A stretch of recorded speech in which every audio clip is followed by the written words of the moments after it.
ଜଗନ୍ନାଥ ସାଙ୍ଗମାନେ ଆକୁ ଦେଖି ଆପଣମାନେ କ'ଣ ଭାବୁଛନ୍ତି? କ'ଣ ସବୁ ଏମିତି ପଞ୍ଚଫୁଟଣ ଭଳିଆ ଜିନିଷ ମୁଁ ରଖିଛି ବୋଲି? ହଁ, ପଞ୍ଚଫୁଟଣ, କିନ୍ତୁ ଆଜି ଆମେ ବନେଇବା ଆଚାରୀ ଚିକେନ୍। ପ୍ରଥମେ ତ ଚିକେନ୍କୁ ଧୋଇକି ଦହିରେ ମ୍ୟାରିନେଟ୍ କରି ଟିକେ ସମୟ ଛାଡ଼ିଦେବା।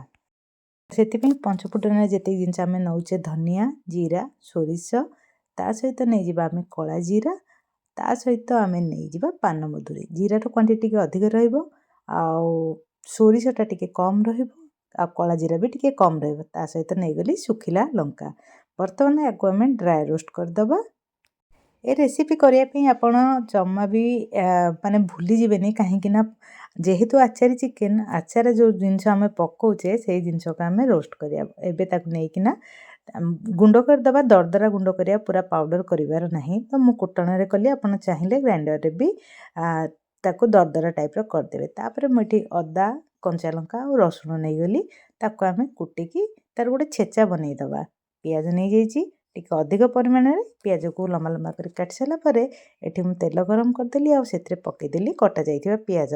ତାକୁ ଟିକେ ଏପଟ ସେପଟ କରୁ କରୁ ଏଠି ମୁଁ ନେଇଗଲି ବଡ଼ ଲଙ୍କା, ଯେଉଁଟାକି ଆଚାରରେ କରୁଛେ କି ଆମର ଯେଉଁ ପକୋଡ଼ା କରିବା ପାଇଁ, ମିର୍ଚ ପକୋଡ଼ା କରିବା ପାଇଁ ୟୁଜ୍ କରୁଛେ, ସେଇ ଲଙ୍କାକୁ ନେଇଗଲି। ତାକୁ ପେଟକୁ ତାର ଚିରିକିନା ତା ଭିତରେ ଆମେ ଯେଉଁ ପଞ୍ଚଫୁଟଣର ଶୁଖିଲା ମସଲା ବନେଇଥିଲେ ସେଇଟାକୁ ଭରିଦେବା। ଆଉ ଗୋଟେ ଛୋଟ ପ୍ୟାନ୍ ନେଇଗଲି, ତେଲ ପକାଇକିନା ସେ ଯେଉଁ ବଡ଼ ଲଙ୍କା ଗୁଡ଼ାକ ଆମେ ନେଇଥିଲେ ଆଚାର ଲଙ୍କା, ତାକୁ ଆମେ ଟିକେ ଏପଟ ସେପଟ କରିକି ଭାଜିଦେବା। ଏଇଟା ଟିକେ ହେଇଗଲା ପରେ ତାକୁ କାଢ଼ିଦେବା। ଏଇଠି ଆମର ସେ ଯେଉଁ ପିଆଜକୁ ଆମେ ମସଲା ପାଇଁକି ରେଡ଼ି କରିଥିଲେ, ତା ଦେହରେ ମୁଁ ଏବେ ଅଦା ରସୁଣର ଛେଚା ପକାଇଦେଲି, ଭୃଷଙ୍ଗ ପତ୍ର ପକାଇ ଦେଇଥିଲି। ଏଇ ଭୃଷଙ୍ଗ ପତ୍ରଟା ମୁଁ ଶୁଖେଇକି ରଖିଥିଲି, ତେଣୁ ତା କଲର୍ଟା ଏମିତି ଦେଖାଯାଉଛି। ଯଦି ଆପଣଙ୍କ ପାଖେ ଫ୍ରେଶ୍ ଥିବ ଆପଣ ସେଇଟାକୁ ପକାଇ ପାରିବେ।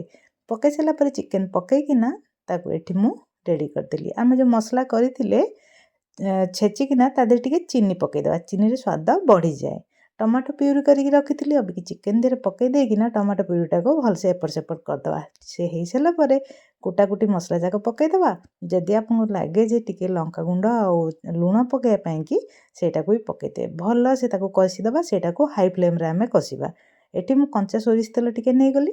ଯେହେତୁ ଆମେ ଆଚାରୀ ଚିକେନ୍ କରୁଛେ, ଆଚାରର ତେଲଟା ଟିକେ ଦେବା ଦରକାର। ସେଇଟା ଆମ୍ବ ଆଚାର ହେଇଥିବା ଦରକାର, ଲେମ୍ବୁ ଆଚାରର କରିବେନି, ବେଶୀ ସେଇଟା ମାନେ ଖଟା ଲାଗିବ।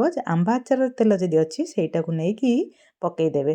ପକାଇକି ମୁଁ ତାକୁ ଘୋଡ଼େଇ ଦେଇଛି। ହାଇ ଫ୍ଲେମ୍ରେ ଟିକେ ଫୁଟିଗଲା ପରେ ଦେଖିବେ ଯେମିତି ହେଇଯାଇଥିବ ପୁରା ଚିକେନ୍ଟା। ତାପରେ ଆମର ସେ ଯେଉଁ ଲଙ୍କାକୁ ଭାଜିକି ରଖିଥିଲେ ସେଇଟାକୁ ପକାଇଦେବା, ଆଉ ଟିକେ ସମୟ ପାଇଁ ଫୁଟିବାକୁ ଛାଡ଼ିଦେବା, ଆଉ ଧନିଆ ପତ୍ର ତା ଦେହରେ ପକାଇଦେବା। ଆମର ଆଚାରୀ ଚିକେନ୍ ହୋଇକି ପୁରା ରେଡ଼ି।